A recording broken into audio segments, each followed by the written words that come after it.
my grandfather was in very progressive Alzheimer's. So he was professor of medicine in Bangalore Medical College. So we had access to good neurologists in Bangalore, but they said it's nothing can be done, and it's just the palliative care which is left. So I thought we have 12 doctors at home, and we have about 18 doctors in the family, and being in medical field, if we are suffering like that, how do we give up? So that's how I came across Dr. Dale Britson's work in Alzheimer's, and that's how I got interested in functional medicine.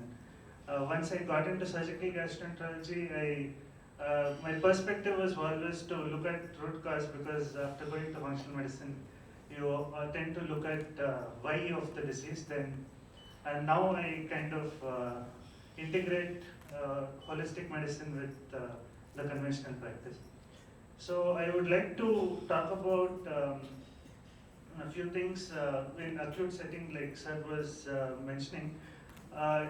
There are one aspect about microbiome in acute setting is like Dr. Sunita was mentioning. It is we have to look at the microbiome like a soil, and just like you do organic farming, we have to create the ideal environment for the microbiome. So three aspects in an acute patient who is severely ill is there is negative feedback of the digestive enzymes getting suppressed. So regular food is also not optimally digested, which in turn influences the microbiome. And plants also have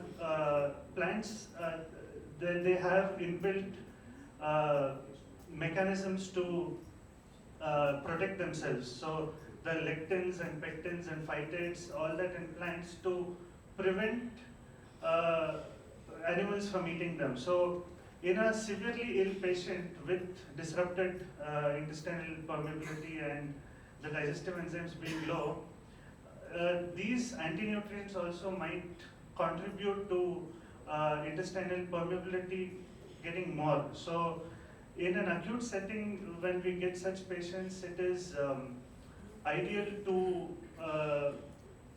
get into elemental diet in an ICU setting when they come into the hospital, and then start feeding the microbiome, and start with the probiotics and then the prebiotics. And another issue we can inculcate in these acute settings is this chronic inflammatory response also will suppress the amygdala. It will activate the amygdala, and they have a disturbed limbic system function. So they have maladaptive adaptation to stress, and they become very sensitive. We all have patients who are more sensitive to pain, fibromyalgia, and chronic fatigue syndrome. So we don't address this issue because when we go from top to bottom approach, tell them to meditate and do pranayama and all that, they are not able to do it because they are in that inflammatory response state. So in such patients in the hospital setting, we can go from a bottom to top approach of teaching them vagal to improve vagal tone. So one thing I have also felt it's helpful is transcutaneous vagus nerve stimulation in acute setting in autoimmune diseases, because the vagus nerve has a connection to the immune system. It actually, the acetylcholine production in the vagus nerve can stimulate the splenic system to, it has an action on the alpha-7 nicotinic acetylcholine receptors in the macrophages, and that reduces the tumor necrosis factor interleukin production. So you can reduce the cytokine storm or cytokine production by stimulating the vagus nerve, and that we can do it in a hospital setting by transcutaneous vagus nerve stimulation. So I think these two aspects Is anything here, because what you get from US, that machine, yes, costly. Anything you're planning to do?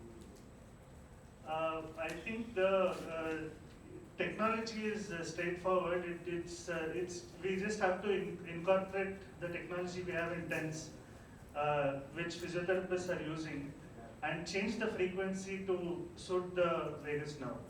So I think if anybody is there in biomedical research, we can do it. There is no stimulation, though, as Cheryl was saying about the instrument being very expensive. Acupuncture works exactly in that, where without much of a cost, with just a few needles, if we know proper points, how to do it.